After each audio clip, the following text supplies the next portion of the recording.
malalayo sa mahal nila.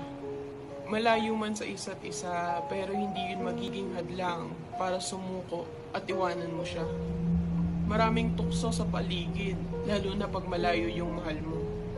Pero dapat, mas piliin mo maging totoo at tapat sa kanya kaysa magpadala sa tukso ng iba.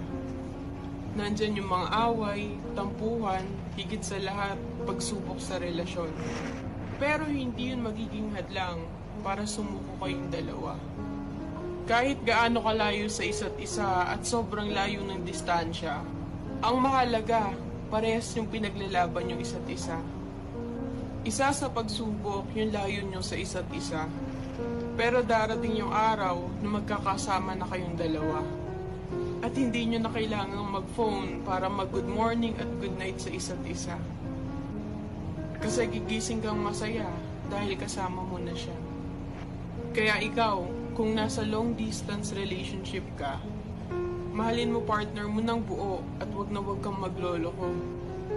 Time will come, magiging worth it ang lahat. Kaya laban lang, wag kang susuko.